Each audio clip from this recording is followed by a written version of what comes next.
Guys, Lotus Streams here, coming at you with a Codex review, and it's gonna be Space Marines. Obviously, that was gonna be the first Codex because Space Marines have a lot of stuff missing, and they're also the guys that they're getting new models and all the hype about it. So they need the first Codex, and they will get the first Codex, and they are obviously the biggest money maker Games Workshop has, so makes sense. Will be followed by the other Space Marine chapters, especially Greyhounds, which I'm excited about. And we'll see how that goes.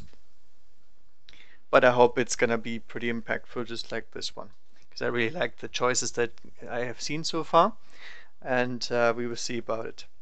All right. So first of all, we go to the first pages. The first stuff I don't have to tell you about. They still have chapters.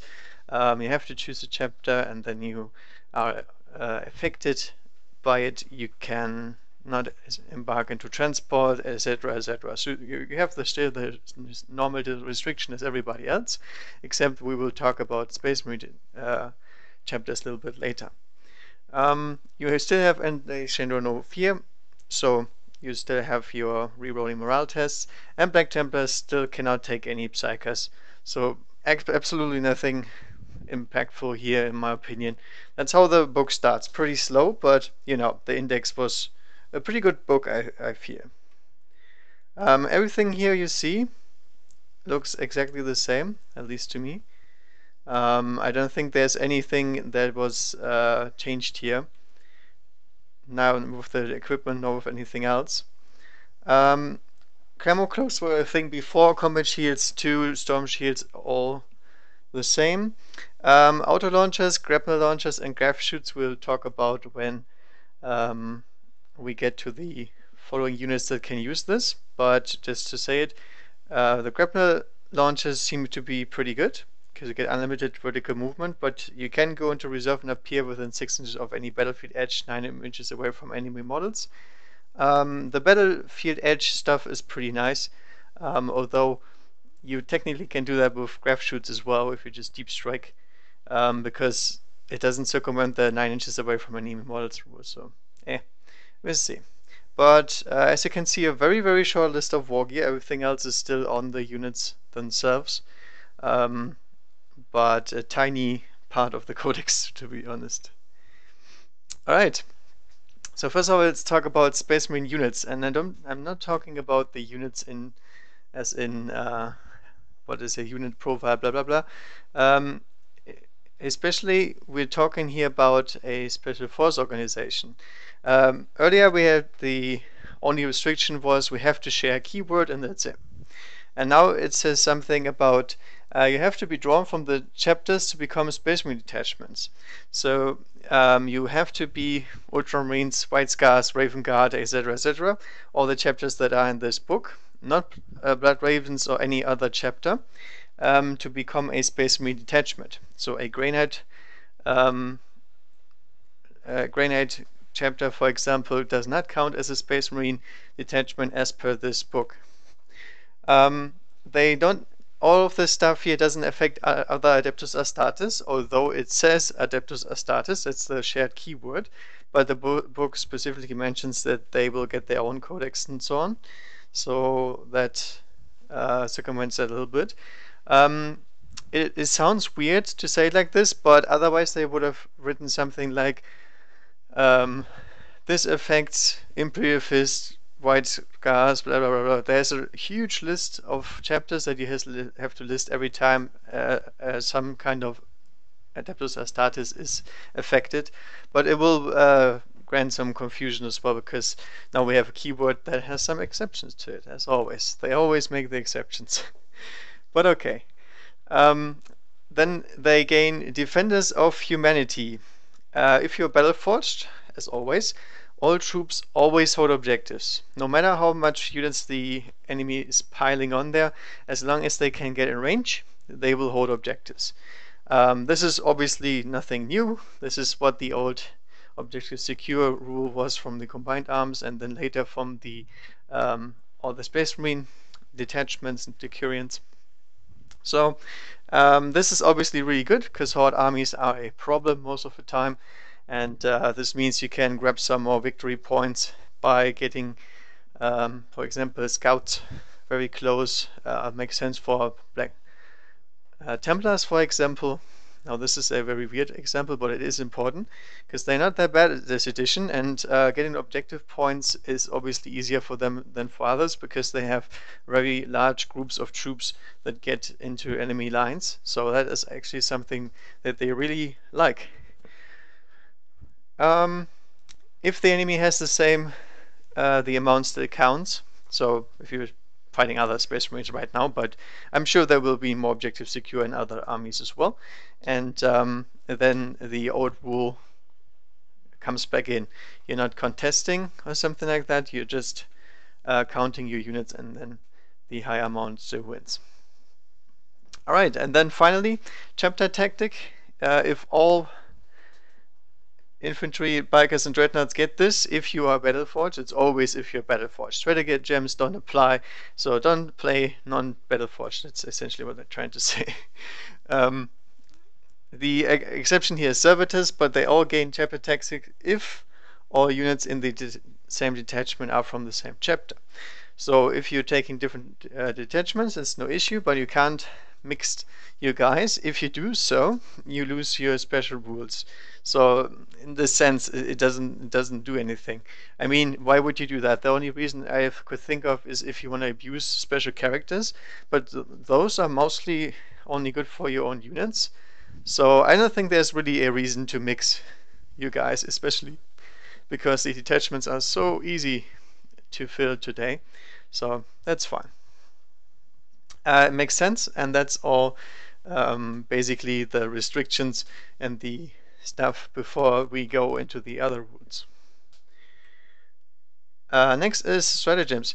We are still looking for stratagems because yes, there are some existing ones, and the reroll ones and such is pretty nice, but oftentimes you feel like you need more variety, yes, and more situations where you want to use them. And I think the stratagems in this book are really, really good. There are some as always. They always try to make land speeders better. They always try to make some kind of sort of mixture, mostly spikes, but that's okay. I think it's fine if there's lesser potent ones and so on, because you're not picking any stratagems. You still have an big pool to choose from, and even if that stratagem is very situational, it doesn't do any harm to have it, and if the situation might arise where you need it, you just have to remember that it is there. That's the only hard part about this, because there's a lot of stratagems in this book. Alright, the first one is orbital bombardment. Once per battle you can, if you don't move, instead of shooting select a visible point, roll d6 for every unit within d6, with -1 to hit for characters, and 4+, each unit suffers d3 mortal wounds. This is obviously one of the ways Games Workshop brings some kind of AoE damage back into the game, but don't be fooled. I'm not talking about AoE damage in terms of decimating orcs. It's still the same trend. They deal mortal wounds most of the time, these special abilities, and this is more effective against a spam of units, not against a spam of models. It's not the same. And it's 3 command points, so it's actually really, really costly.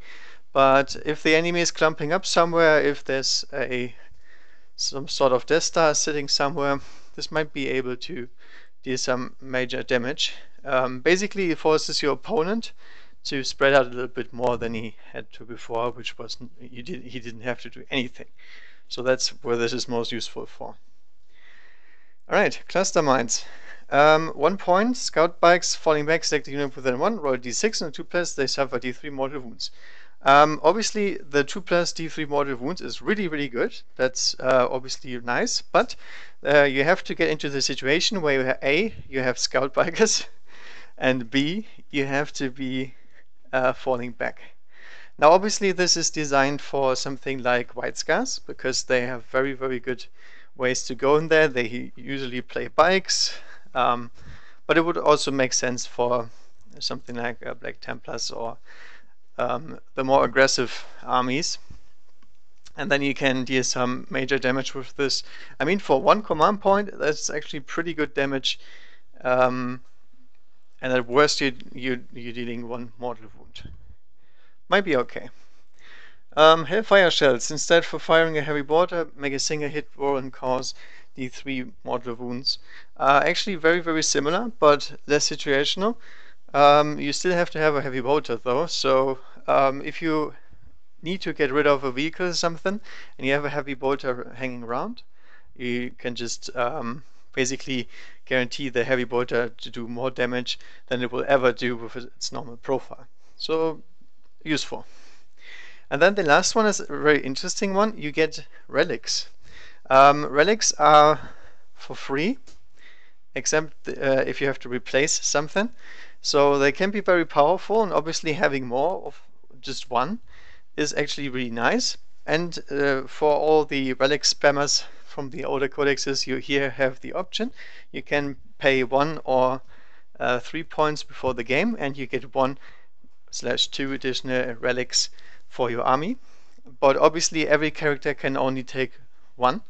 So this means if you're paying the full 3 points, you have 3 characters that are non-named that you want to equip with something. So that's actually pretty specific. I don't know. But it's a nice option to have, and I think it's really cool that they give you options. Options is the best thing. Stratagems really have the ability to make an impact, and I hope they will do so. But they're trying to invest some power into there for sure. You can see it a little bit later with the chapter-specific stuff. Linebreaker bombardment is essentially very similar to what we saw with the if you put 3 in a squad, you get benefits. Just you don't have to be in a squad, obviously, because it's not a thing anymore. But you have to be within 2 inches and within 24 inches with everybody, and then you can bombard a point essentially. So every unit within 3 rolls d6, and you're suffering d3 mortal wounds and a 4+, and then +1 if you're 10 models, -1 for characters.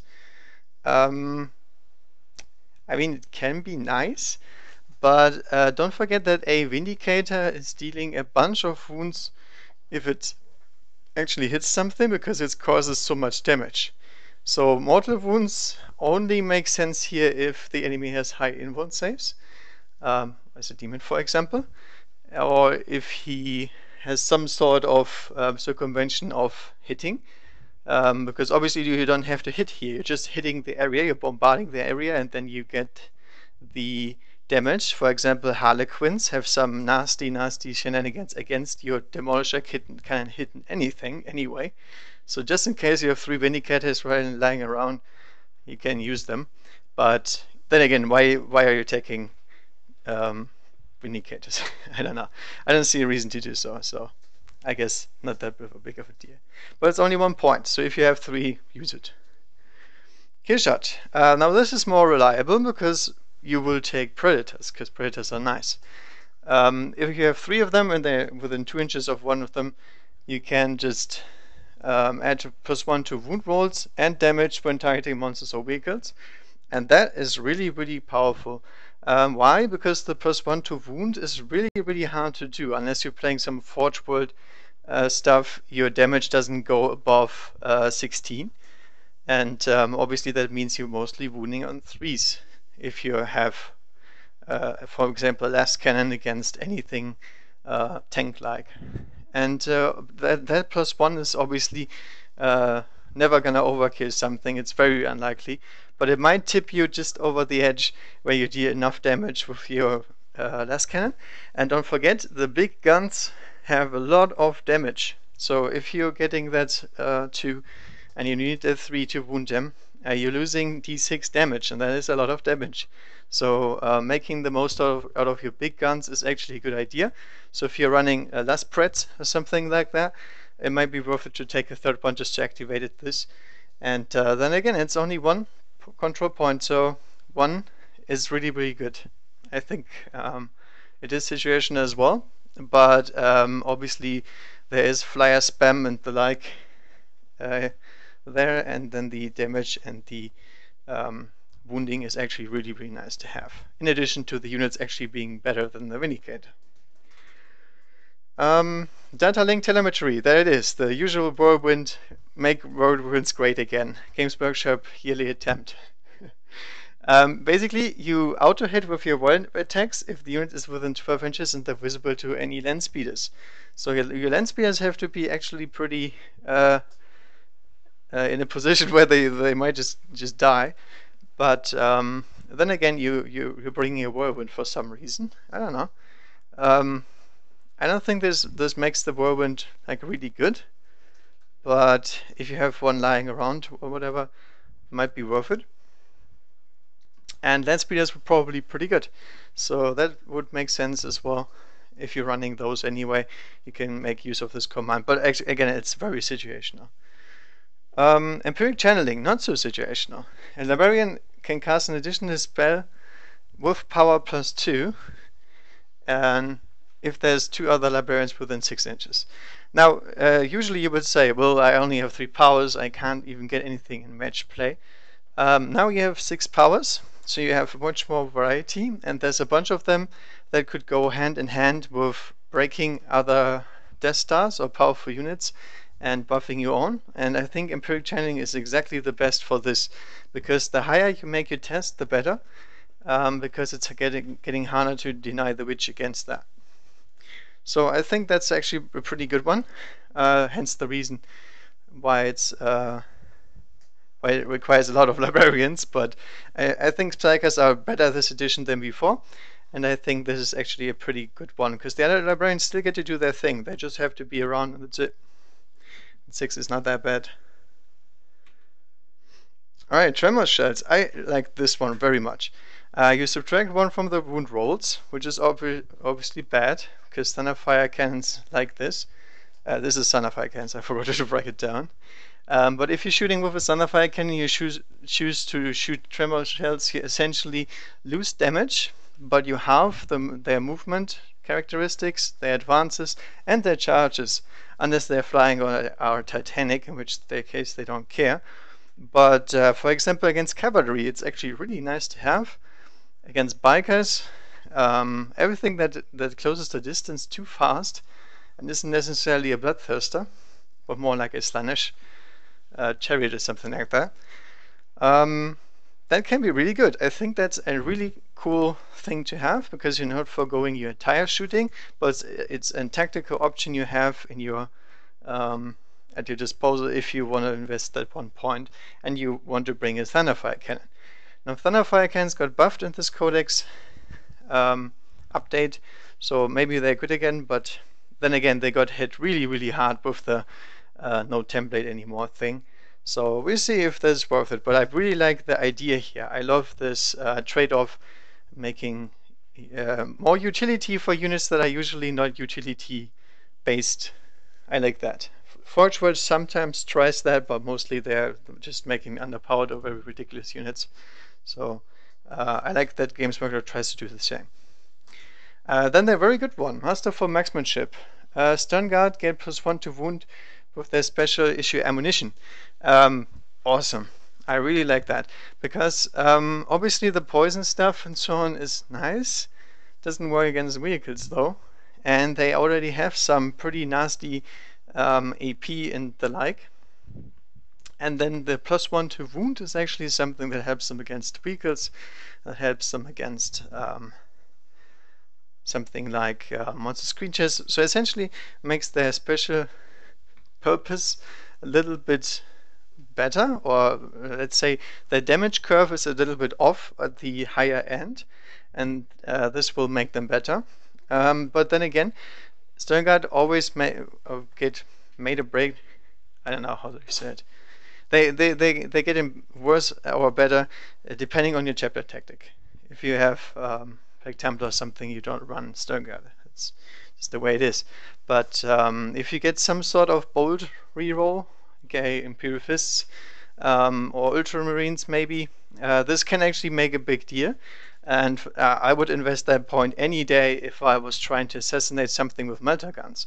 Melter guns are very expensive. They most likely die next turn. So this is for the one chance where you gotta make it count. This is actually really nice. That one melter shot that goes through rolling 2d6, pick the highest, might just kill something outright. For example, Predator. Alright, then the chapter master option, another really interesting one, and this one is actually expensive, and that there's a reason for it. Essentially, you take your captain and you replace his reroll once ability with you reroll everything, aka what Kyler Drago has at the moment. Obviously, this is amazing because it applies to all hit rolls, so it doesn't matter in which case you're trying to apply it. If you're sitting back with your centerfire cannons, or if you're at the front, or if you're sitting inside of your Stormraven gunships because you have watched too many tournament reports, and then you're bringing your 6 Stormraven gunships, and then the freaking Grandmaster, or in this case the Chapter Master, gets out, and then you double the amount of shots to your twin weapons, and then you still reroll everything. That's really good. I mean, if you have the 3 points, and everybody that plays Battleforge has the 3 points, unless you're choosing some detachment shenanigans, that's obviously a really good pick. You can only have one of them. Can't run multiples, obviously for fluff and balance reasons, and the range is still 6 inches. And then Auspex scan. Essentially interceptor. You have to arrive within 12 inches of somebody, and obviously, as we all know, everybody and their grandmother has the ability to arrive within 9 inches of you. And if it's a charging unit, it does want to arrive closer than that, closer than 12 at least, unless they have like a really, really good gap closer. And essentially, something like Centurions love this because they have immense firepower. The -1 to hit is a bummer, but still, against something like this, obviously Centurions would be the best benefiting unit here because they have chapter tactics. They do cause a lot of damage, and they have to defend themselves. Otherwise, in close combat, they're pretty crappy. And unless you're Ultramarines, you can't fall back and still shoot. So this can actually save their life very well. I like that. It is 2 command points for a reason, though. You should not spam it. And still you only get to intercept 1 unit, so we'll see. It's a good option, though. Honor the chapter. 3 points, so very expensive. Fight at the end of the fight phase a second time, only with infantry or brakes, not with dreadnoughts. I think for 3 points that's actually too expensive, because this usually the way it goes is the close combats are getting resolved very quickly, and fighting afterwards is obviously not as effective because you already lost some models if you are in trouble. But if you're running a very melee heavy list and you're running Terminators or something that can stick to the board very well, you might get that second round of big punches in. So the higher the quality of your unit is, the better this will be. But then again, it's 3 points. I'm not sure if that's worth it even then, because you can probably only use it twice or something, and then all your rolls are gone, and you're better off re-rolling your ones when you're wounding or something like that with the other stratagem point, which you always can. But I mean, if you're feeling you got the power, think about it. Stratagems do not force you to do anything, so you're not picking this as something. I'm criticizing that, but at the same time, if you're running a melee heavy list, this is something you can keep in the back of your head, and if there's a stalemate somewhere or you need to break through and get that mission point, this might be worth it. Then it is the hammer you need, and you're gonna have it in your disposal. Alright, Wisdom of the Engines. Love this one as well, same as the Centerfire Cannon one. Reroll hit rolls of 1 if you're within 6 inches of the chosen dreadnought. Now obviously rerolling once is great, just like that captain is great with his buff, and the dreadnought is still in this awkward spot where it doesn't do enough shooting and it can't get fast enough across the field because drop pods are so expensive. And giving a dreadnought more utility is actually a good idea, I think. It's only 1 point. Just gather some guys around, and if the situation arises and you want to run a dreadnought, this is a buff for all Dreadnought players, and I think that's appropriate, and I think Dreadnoughts are very good right now. So, what do I mean? It's not even very good right now. They never have been very good for a long, long time now. But, okay, this is actually something that makes sense. And then the flak missile, that's the if stratagem. Because it's not bad, because you add +1 to your hit rolls, and the rocket itself causes D3 mortal wounds, but you have to take a model that has the fly special rule, and you have to have a missile launcher. And I'm not sure how often I bring missile launchers. I think never, because lascans are just better at any point in the game pretty much. But just in case you might bring that one odd rocket launcher, and maybe you don't have enough lascannon units as per in your physical models, then I guess it's a good stratagem, because there's gonna be a lot of Storm Ravens and Fire Raptor gunships and whatnot is flying around, and might be come in handy. And obviously the mortal wounds is actually really nice if you attacking something that is tanky or has a lot of toughness, which is not a lot of flammers, but the majority of them is toughness 7.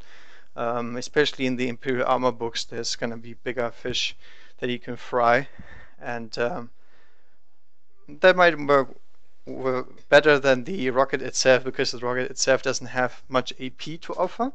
So in this case, yes, you're trading the higher damage potential, but you're still relying on that thing to do the job with almost no AP. So I think the mortal wounds is a fair deal. It's a pretty good one. Death to the traitors. We're Chaos Space Marines now, boys. In the fight phase, you get an additional attack on the roll of a 6 if you're targeting a Heretic Astartes unit. As always, these attacks do not generate more attacks, but at least you get an additional ones. That's nice.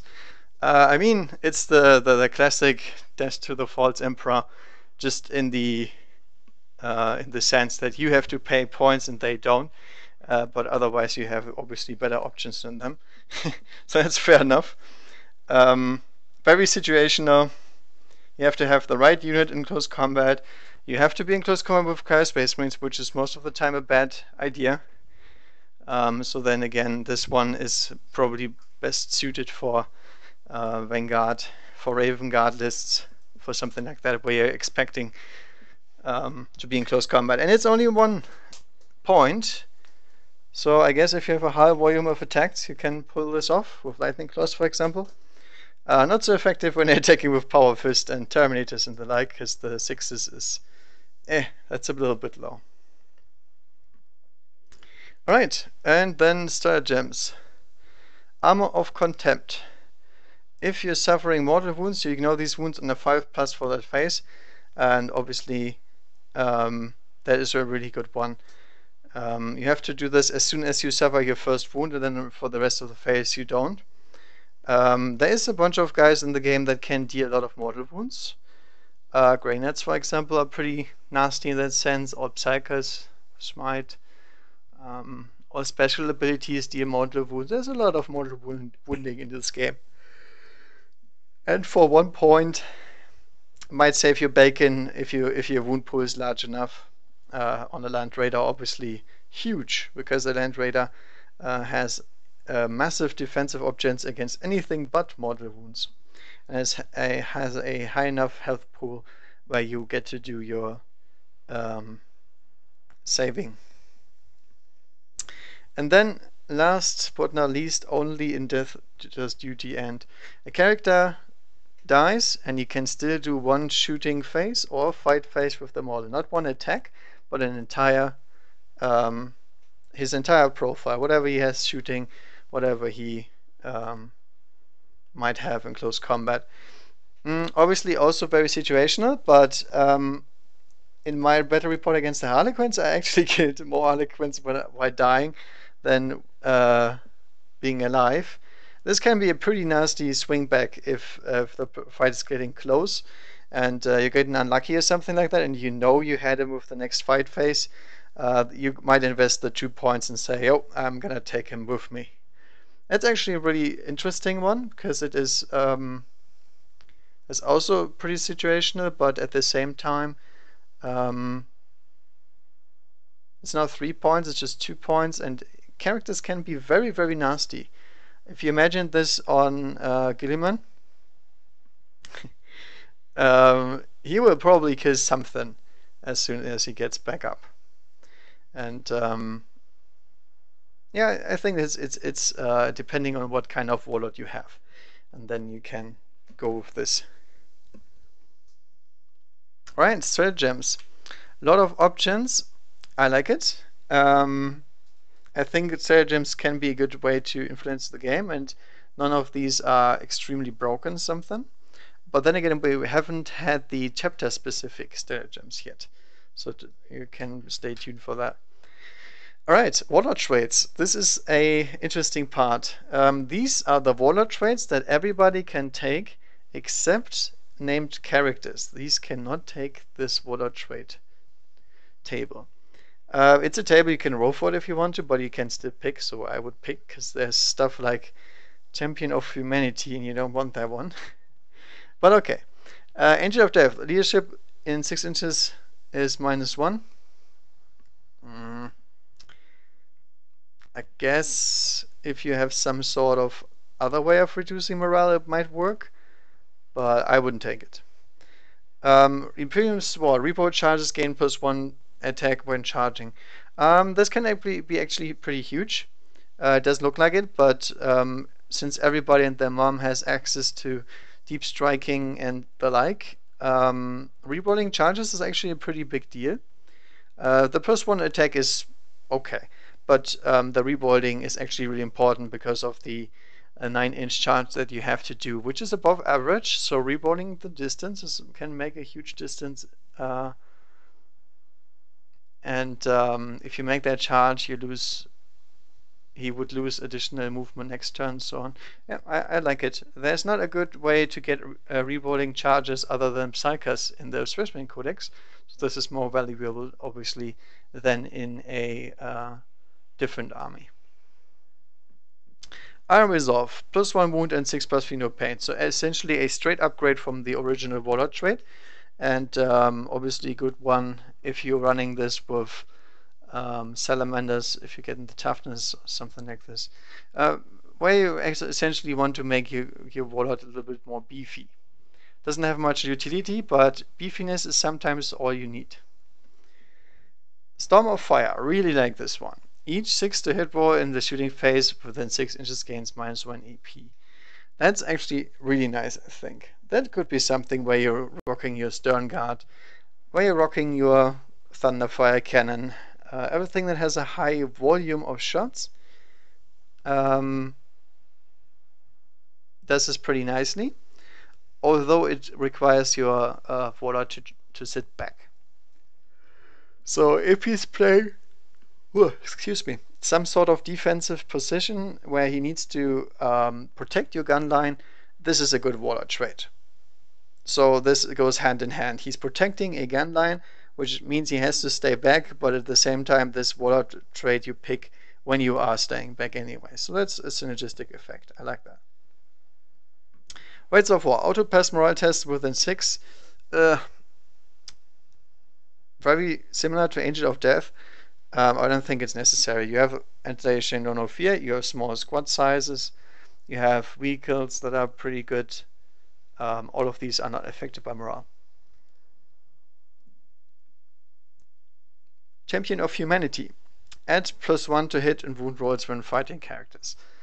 I don't like it. It's just a so situational warlord trait. It's worse than -1 leadership, I believe.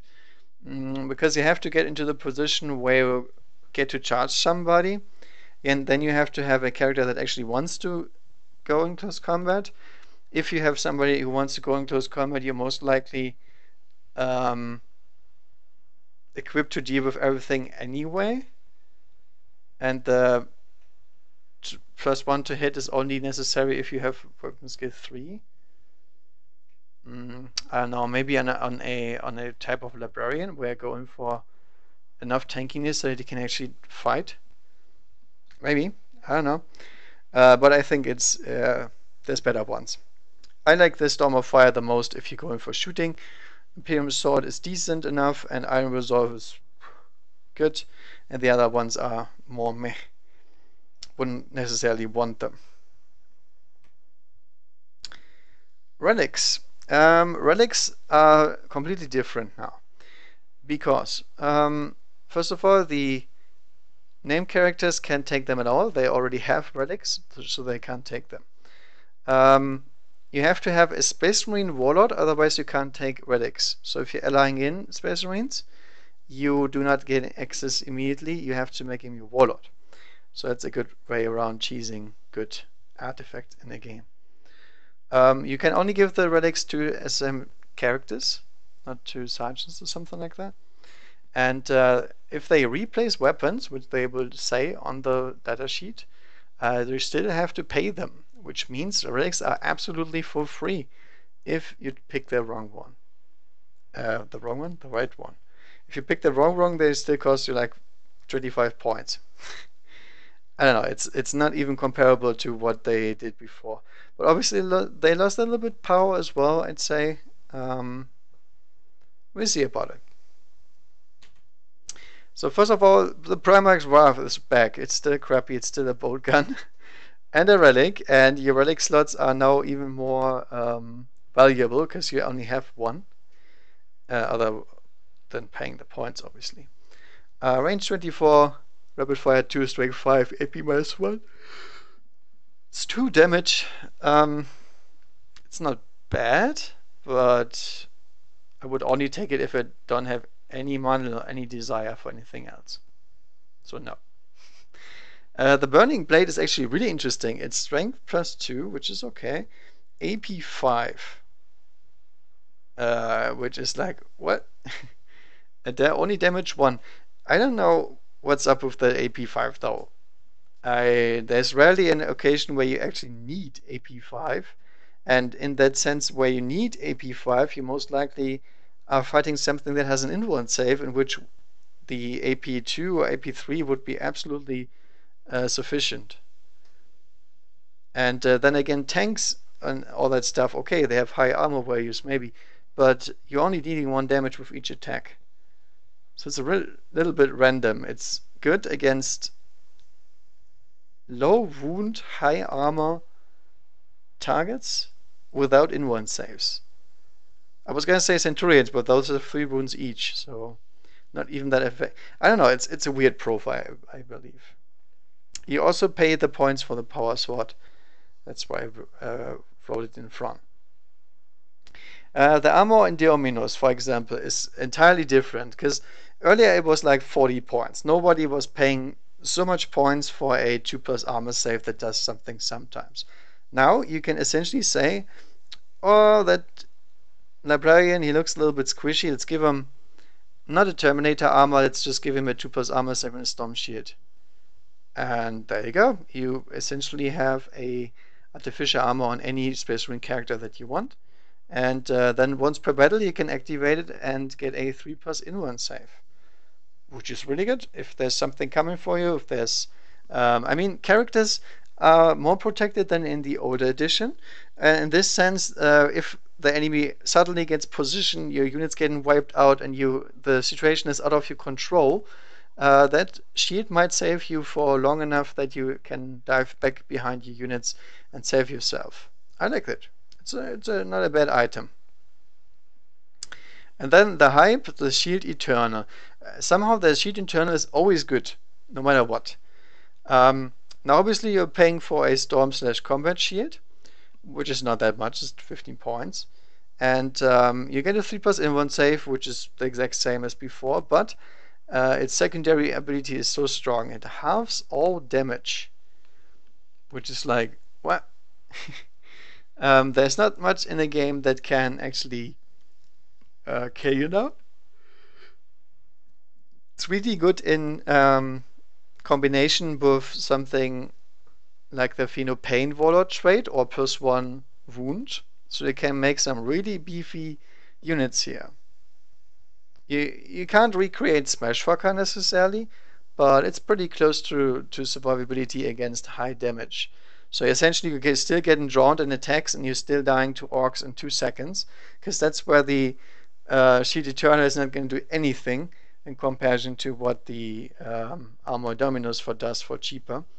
But you know, against the big stuff, against the scary monsters and last cannon shots that might hit your face, it is good. Right, Standard of the Emperor Ascendant, an extremely expensive item in last edition, but now entirely different.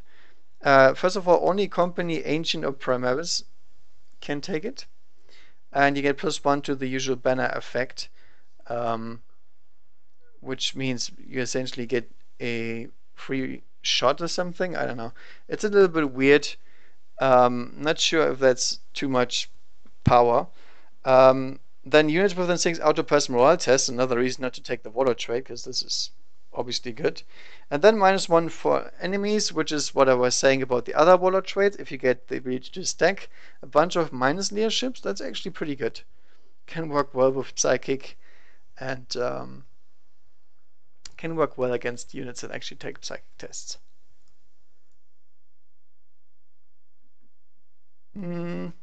Is it worth the slot though? Would I take this over the shield or the armor? Not sure. Tome of Markador. That was pretty useless if you still had the 3 original powers, but you now have 6 and there's plenty of them that are pretty good. So it's definitely a good option if you think you need the tactical flexibility of choosing more powers. Teeth of Terror. Chainsword, so it's for free pretty much. Strength +1, AP 2, damage 2, D3 additional attacks. It's not bad. It's really good. I mean, the Burning Blade, as I said, has too much AP. This one does not. It deals 2 flat damage, which is pretty good, and then D3 additional attacks at +1. That's not bad. It's an incredible cheap way to deal plenty of damage, but not overkill everything. So why not? I mean, if you have that 1 command point to spare, I might consider this for a secondary relic, maybe. Depends on what kind of character. An apothecary, for example, is a pretty good idea, because he only has an Achithium, and he has a chainsword, though, does he? Not sure about that one, but I think he has a chainsword. I hope he does, because this might be a apothecary weapon after all. Alright. Now, I was talking about the psychic powers earlier. The Laborious Discipline still has the old stuff like Way of Time, which is still a good spell. Might of Heroes, very situationist spell. You have to have good close combat units to do this. But then Psychic Scourge is it's essentially the same the Eldar and the Grey Knights have. Compare leadership, and then he takes no damage, 1 mortal wound or D3 mortal wounds, and it's I would never cast it, I think. Not because it's super bad, but the other stuff is much better, I believe. Few of the Ancients target enemy in 3d6 and draw a line. Every unit below takes a mortal wound. If every model, it would be pretty good, but every unit is pretty random. I don't know. Doesn't seem too amazing. But then again, there is Psychic Fortress, Autopass Morale, not bad, but ignore mortal wounds and a 4+. Just straight up that. That is really, really nice. I would take that any day if I see the enemy has the ability to deal mortal wounds. And the good thing is you can always choose the psychic powers before the game. So obviously you see his list and then you can see, do I need Psychic Fortress or not? If yes, it's a great spell. If no, just don't take it. No Zone is still reducing immune saves. It's actually one of the most powerful broken spells I think that I've ever seen. Because it is situational really, really good, and then sometimes it's, I mean, you have to get your Psyche in there, but it's a great situational spell as well. So between Psychic Fortress and Null Zone, you can decide, and then you still have Might of Heroes or Way of Time. So I'm not sure if you're taking Psychic Scourge or Fury of the Ancients, but the other three are very good options. You still have your Smite. You can only cast two, so might as well take one that is situational. Why not? And you're good to go pretty much. But nothing really game breaking here. Pretty good against stuff that tries to deal with Centurions, for example. Like, because you're only buffing one unit, so that makes the higher value models obviously better. All right, now we come to the interesting part. What is actually up with the flavor? That's what was completely gone. There was some named characters walking around, but other than this, they could be any specimen chapter. They could be angry Marines, and nobody would tell a difference. But now they are back with a vengeance. They have a chapter tactic. They have a stratagem, a warlord trait, and a relic. And those are all specifically only taking for Ultramarines, because everybody else cannot even take them at all. So Ultramarines in general have +1 leadership, and they can shoot even if falling back, but -1 to hit. This is great. This is really, really good for example, my last strategy, the Centurion Gilliman combo, because Centurions have really big problems with getting bound in close combat.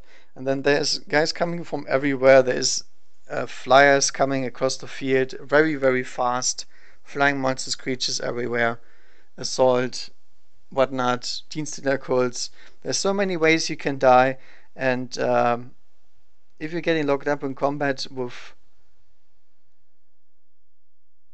units like these, you have to be a little bit careful. I mean, this allows you to basically say, all right, come with me. If you think you can take the Overwatch multiple times, you will probably just die. And this in combination with the stratagem that allows you to intercept squad that land next to you can actually deal very, very well, I think. Then the stratagem, Science of Gilliman. 1 point, so it's not very expensive. Infantry or bikers reroll hit points of 1 for everything if they're tacticals or intercessors in a shooting or fight phase. So you have the option, but not both. Which I find really nice, because I did not like the old Ultramarine ability to get rerolls everywhere, like even in close combat. That was a little bit overkill, I believe. But then again, 6 cells in this case, Space Marine cells, it's the same deal for most Warhammer fans apparently. And the everything rerolling with intercessors and tacticals can actually be a big deal. And this is essentially, you pay the point because you need precisely at that moment you need more damage. The doctrine was more like, oh yeah, let's activate, I have 10 of them. Why not? Might as well throw the Devastator squad, the Devastator doctrine in there as well, because I'm running Gilliman and I have 9 abilities, something. I don't know, this is much more precise, and I like it. I like it fits the thing. Rewards you for taking something like Sternguard, for example, where you get the reroll once is actually pretty good. Or let's say you need tacticals in a position where they really, really need to deal the damage. They're coming out of their Rhino, and basically they're dropping their pants, and they're saying, all right, if their meta guns hits the Morkanat properly, we might survive, and if not, we die. In this case, you activate this. And then at the same time, it's not severely overpowered, because these units have very, very limited access to special weapons. So I don't know. It's a good one against infantry and against other targets and situations where you actually want to activate this. It's good enough. Warlord trait. While the warlord is alive, refund spend command points on a 5+. I believe that's the best one that the chapter specific guys have. I think if you can mass enough command points to the point that this actually matters, you essentially have the chance of every third command point you use is essentially for free. And you have to have a big pool to begin with that in order to make use of it. But then again, you have your Primarch, you have your strategy. You can spam enough units to free your slots if necessary. And if not, you can still ally somebody in who gives you command points, because command points are still a army thing, not a detachment. So yeah, there's ways to get good use out of this, and I think for warlord trait it's actually really good. And then the relic is the Sanctic Halo. You can only take it on the captain, but he gains a 3+ for free, not for 15 points or something, which is really nice. And he gets 1 Deny the Witch per round. Also pretty nice, because it's a captain, so he doesn't have any psychic shenanigans. And if there's somebody coming with an ability that denies your Overwatch or does something nasty with you, there's a bit of very good powers, even if it's just a Demon Prince trying to move his 24 inches. Denying the witch there is actually really, really good. And then again, it's for free. I absolutely would take that any day over the Spartan or something like that. Alright, White Scars. I like White Scars because, first of all, their trait is always very fluffy. They still have hit and run, essentially, because they can charge after falling back, but they can't shoot after falling back, so that's a little bit different. But the ability to move on and keep choosing your targets is actually really, really nice, because you can just try to drag as many units in close combat, and then you can still leave afterwards in your movement phase. And then their general is you get just +2 movement when you advance. That's actually really, really cool, because you get to move a little bit faster. Infantry also gets faster, so pikes are not actually per se better than infantry in this case, but obviously the bikers have the turbo boost, so they're moving 8. So a Space Marine bike moves 20 just with this. So they're very, very fast. That's the first thing we can say. But the second thing is even bigger. They are born in the saddle. 1 point, extremely cheap. A biker unit can advance, shoot, and charge. Alright, so we're looking at a gigantic movement. For example, to get into Melta range. Let's take just a normal squad. Just make them not super fancy, but let's take a combi Melta. Let's take a close combat weapon of some sorts. Give the Rhino the good old drive-by, and then try to attack them in close combat. And since your sweat range is so huge on this, the enemy really has to respect your units, even though they are not even in range. Because, you know, he might just get in there and just demolish you. Obviously, you have to play around this more in a psychological way, because he can still fail charges and the like, because he doesn't get any rewards there. But obviously, this is a really, really good ability. I like this. Even if it's just to move up and shoot. So if you're taking your melta gun principle, just move up, advance, and still shoot your melta gun into something is obviously really, really nice to have. And applies for multiple of functions, not just for one thing. Alright, The warlord trait is finish charge moves within 1 inch, causes 1 mortal wound and a 4+. I don't like it. I don't like it at all. I would rather have another warlord trait, I think, from the normal table. But then again, if you're taking the Khan, you have to take this one. So I guess makes your melee close combat side a tad better, but it's only 1 mortal wound, and only in a 4+ is not reliable enough. Alright. The relic is the Mantle of the Storm Seer. Interesting enough, there was a really nice artifact last one, because you had the Psychic Maelstrom just in your pocket Demolisher Cannon. In this case, the Psychic just adds 1 when casting Smite. It's like, would you rather have that one, or a free 2+ save and a 3+ inborn if you need it, or half all damage incoming at you? I don't really think the Mantle of the Storms here can compete with what the other artifacts can do for you. It's just a little bit too weak. But okay, I like it. I really like the Born in the Saddle in combination with their Templar tactics. I like that. They are fast, they are fun, they got some sort of close combat shenanigans going on, because they can actually get there, and it's not something the others can necessarily do very well. It's just White Scars and Raven Guard that can do so very well. But I like it. They have a good mixture of both of them, I guess. Alright, Imperial Fist. Now, Imperial Fist got better and better last edition, and now they're back to, why would I even take Imperial Fist? Their Templar tactics is ignoring cover, which is nice, but it's much harder to get cover nowadays, and it's not just like a plain 4+ save or something. It is maximum +1. So I don't know.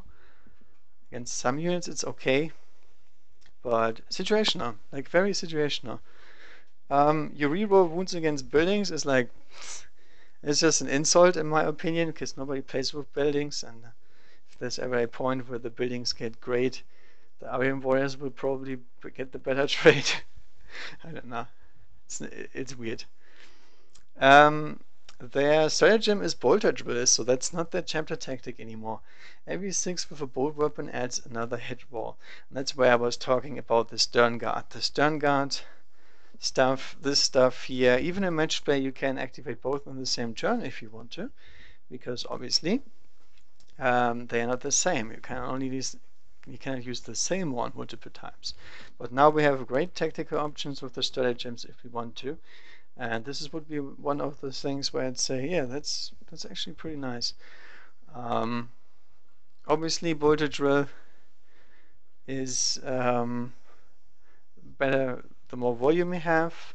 Devastators, for example. Storm bolters also help. Just think about it and say, can I actually make use of this? Because for every 6 shots, you get an additional hit roll. So for 18 shots, you get 2 additional hits, which is meh. It's something, but it's not just as good as something else. Especially not as the old Decurion reroll all bolter shots. That was really cool, because they were going for completely different choices than other Space Marines just because of this rule. And it made sense, it was cool, it was nice to play around. I actually enjoyed playing Imperial Fists, and now I don't see any reason to really do that, because they don't get anything in particularly interesting or good here. I mean, it's fine if it's interesting, it doesn't even have to be good, but that's not interesting. We'll see. The warlord trait is also super weird. Imperial Fist units within 6 inches gain +1 save against AP1 attacks, and it doesn't say like AP1 or higher, it's specifically against AP1 attacks. So they are the counter to heavy bolters and to heavy flamers. Which is nice, but I don't know, that's very weird warlord trait, to be honest. Might come in very handy, might not. Good thing is you get to choose your warlord traits now, so If your enemy is rocking the AP -1 attacks, you might consider taking it. Otherwise, I wouldn't bother. And then the Spartan. The Spartan is something that they should just delete from the fluff because it's a shitty pistol every single time. It was a very, very bad artifact last time as well. Now, I mean, at least it's almost for free now. It only costs 1 point and not 10 or 15. But it's a bolt pistol. Yes, it has 2 shots. Okay, okay. It also has strength 4, which everybody has, AP 1, which not everybody has, and it's 2 damage for some reason. And it can target enemy characters even though they are not the closest. I don't know. 2-shot bolt pistol, 2+ armor save, which is actually cheaper, 1 point. Or half in all incoming damage and get it 3+ in 1. I don't know. It doesn't compare, does it? Not for me at least. I don't know. I really dislike this. I like Imperial Fists, and I actually didn't like the color scheme in the first place, but when they are on the field and everything, it looks really nice. So it's actually sad that they're back in the dumpster with this kind of change. That they're like even deeper in the dumpster than the Black Templar are. And that means something. Alright, Crimson Fist. Essentially the exact same thing, except for the last 2. So if there's at least 10 models around you, within 6 inches of you, you gain D3 additional attacks. For example, this is not a very good warlord trait as per se, but it is fluffy, it looks cool, and you're like, I'm outnumbered, I'm gonna go full enrage mode and punch some dudes before I go down. By the way, combines really, really good with their artifact, the Fist of Vengeance, which is a power fist that straight up deals 3 damage and doesn't get -1 to hit. And then you finish this off with a really nice, only in death my UG ends, and your captain is gonna go on a rampage.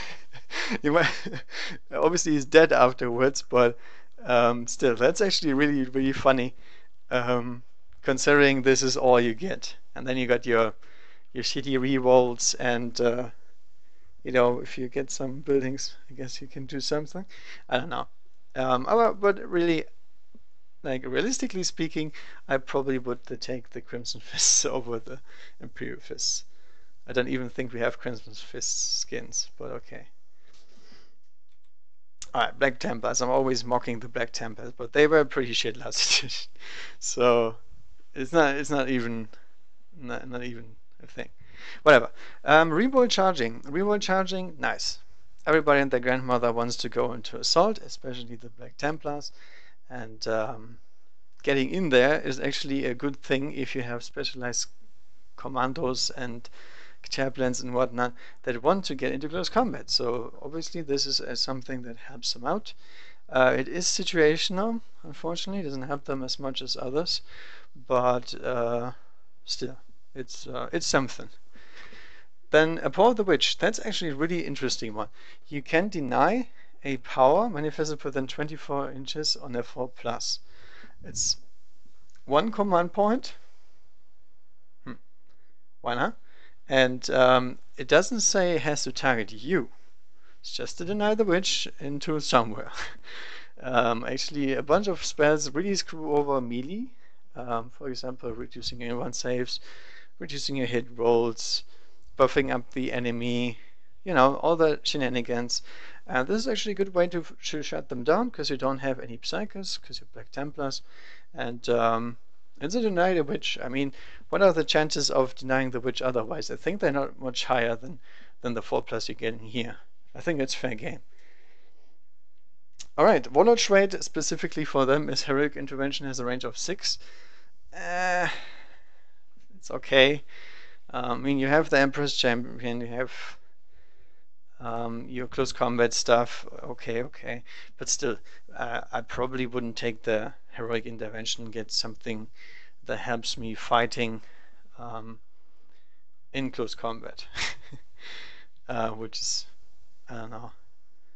Not necessarily the charging one, but even getting +1 wound and feel no pain keeps you longer in the game, and probably is more worth it than the heroic intervention.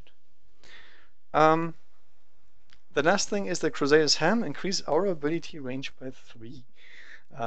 This is talking about the chaplains. I mean for example, the chapter master also gets increased, so 9-inch reroll for everything. Actually, the chapter master pairs really well with land raiders, for example, and Red Crusaders, for example. And then you get out and you get your additional, and your warlord might be in close combat, so increasing his aura range is actually a pretty nice idea. And as I said, it's pairing really well with either a chaplain, because they get some really nice buffs for your close combat guys, and then in addition to this, a chapter master would also profit very good from this. And then again, it's for free. The other options are better for the warlord himself, but if you are all about the I'm gonna buff something, then the tempered hand is actually better because it works as a force multiplier, and the Storm Shield, for example, does not. The Storm Shield, in fact, doesn't do anything against small arms fire, and even the 2+ armor save from the Armor Dominus will not help your other guys do something specifically better. Unless he's the #1 target, which is, why would he? He's behind your other guys. There's so many neophytes waiting to die before he's in range. So that makes sense, the helm, to take it in that situation. And I think, honestly speaking, that is better than what Imperial Fist got. I mean, the Crimson Fist at least got the Rambo, but I don't know. It's okay. I forgive them. Salamanders. Now we get into the better chapter tactics. I really think the other ones are actually the better ones. Salamanders. Reroll 1 single hit and wound die when shooting or fighting with anything you have. I like it. I like this chapter tactic way more than the other one, because it's still really fluffy. Because what does this mean? Well, you're taking that one plasma gun, you're taking that one las cannon, you're taking that one melter, and they're all just better crafted, which is exactly what the fluff says. Perfect, fits. Better than any sergeant gets mastercrafted something. This is actually makes the quality of your weapons more deciding. And I love that. That's a good combination of you want to gear up to something, and this special makes it better. For example, if you get that one with the melter gun, it matters much more than with a bolt gun. And that one hit roll is also it's more valuable the more valuable your shooting is, which makes sense for master artisans, essentially. And then in their stratagem, they got the old Flamecraft back, +1 to wound rolls with flamer weapons, and it says all flamer weapons, just like bolt guns for the things. Everything that says flamer somewhere is considered a flamer weapon.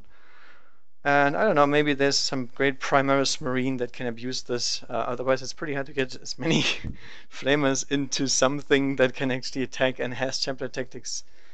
I don't know. It's a weird mixture, but it's okay. I like it. If you have that all geared up flamer army, you're still at least getting something. And I think the primary version is actually really good.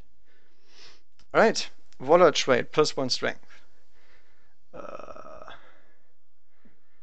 think really at the end of the day, Games Workshop was tired. At the 7th of the day, they took a rest and they gave the salamanders +1 strength. I don't know, it seems so doesn't do anything. It's okay. I would take just a different warlord trait, not this one.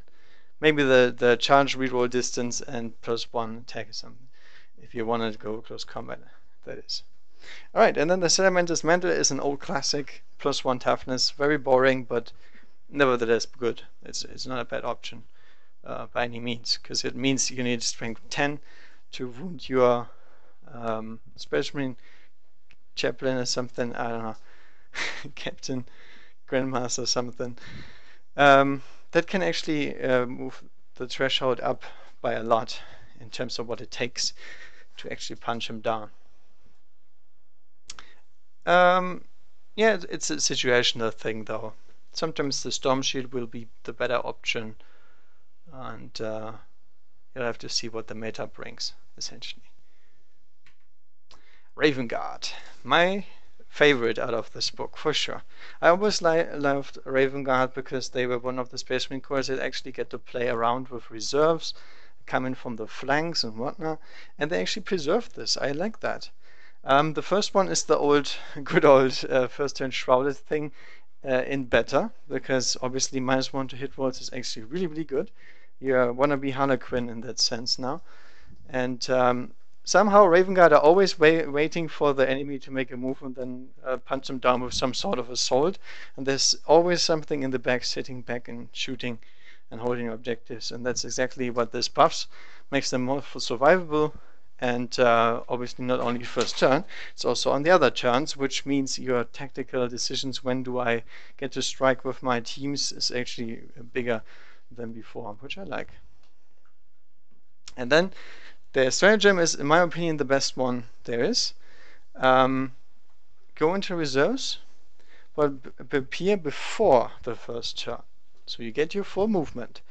You have to yada yada yada, stay normal more than 9 inches away, who cares? You actually, if you're getting the first turn, you can murder somebody, like really, really murder somebody. And if I'm not mistaken, stratagems before the game can be casted as often as you want. They're not limited. It's only within the game turns where you can only use it once or something. So if you have enough command points, you can hide half of your army next to the enemy. And you know, the 9 inches is meant to play around charge distance, melter distance, flamer distance. And you guys can take all of that. Anybody can do this. It doesn't even have to be something that has to deep strike. You can take guys in addition to this and deep strike with them. I don't know.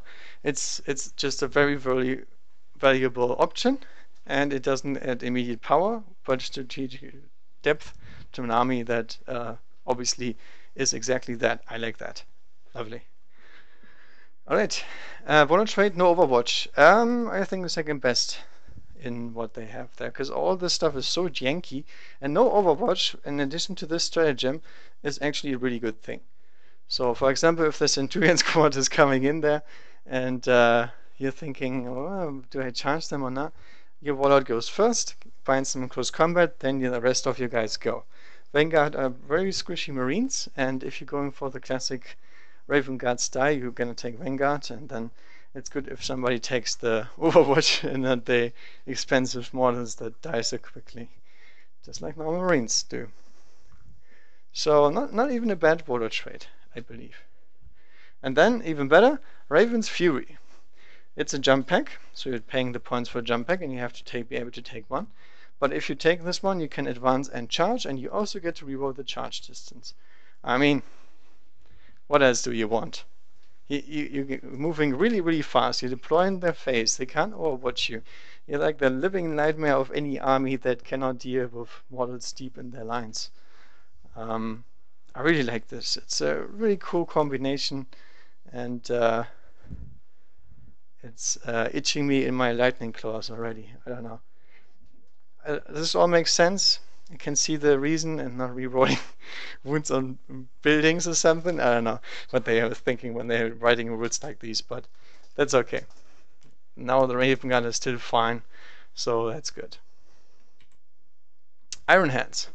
The classic, we ignore wounds on the 6th planet. Honestly, I was a little bit disappointed when I saw that. Not because it's bad. No, by no means I'm saying this is bad. I'm just like, again, they always get a freaking Phenopain.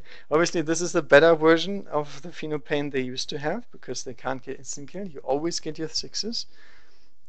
Deals good with mortal wounds, makes you just 16% more survivable. Iron Hands, now 16% more. buy them now. I don't know. It doesn't apply to vehicles, obviously, just for your dreadnoughts, but still, pretty good one. Machine empathy. Machine empathy is Games Workshop's yearly try of make dreadnoughts great again. Vehicle does not suffer the penalty for moving, advancing, and shooting heavy or assault weapons. Situationally okay. But the majority, like the flying and the driving toasters, both ignore this anyway. And what else is there? Like a Predator, maybe? Predator that is not in range for this cannon. I know there is not that much that profits from this. A Vindicator probably would, because his problem is actually range. So being able to get in range and surprise somebody with your one stratagem, that might be a viable idea. But other than this, obviously very situational trait in comparison to others, like Raven Guard. Alright, and the relic is the Axe of Medusa. It's the Axe of Mediocre. It gives you +2 strength, which is good, but not super good.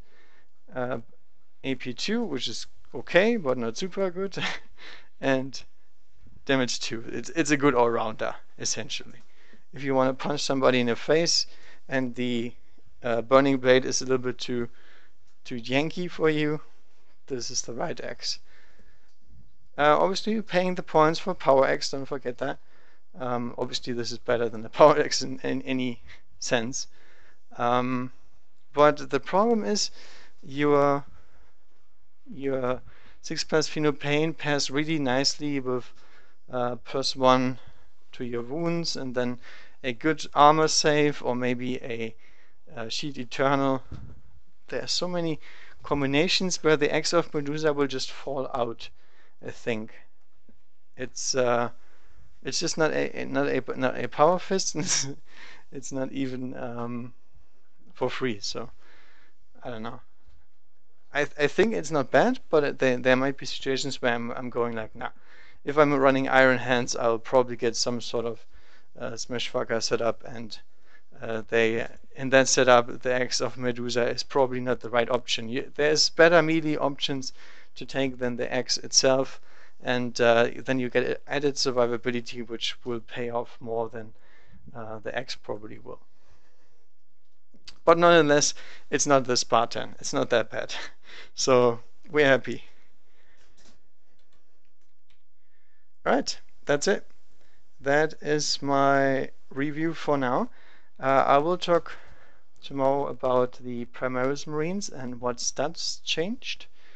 But this is essentially the important stuff, what makes Space Marines tick, what's the next army you should paint. And I think really Imperial Guard is a very powerful army at the moment, and if I still compare the power, I don't think the new strategies or anything get the Space Marines over the power level where they're at right now.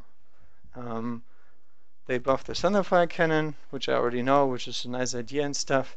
But there's nothing here that really makes me go, oh my goodness. I mean, obviously the Chapter Master is a really, really big change, because you don't have to pay a Primarch anymore.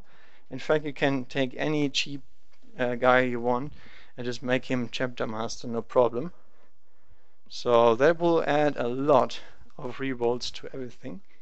I'm really excited to try out what Raven Guard can do. Maybe I'm just going to get gunned down and feel that Space Marines are not very good in close combat. I don't know. It's interesting, to say the least. Basically, army-wide infiltration, if you want to, and if you are willing to pay the price. I like that. That's super cool.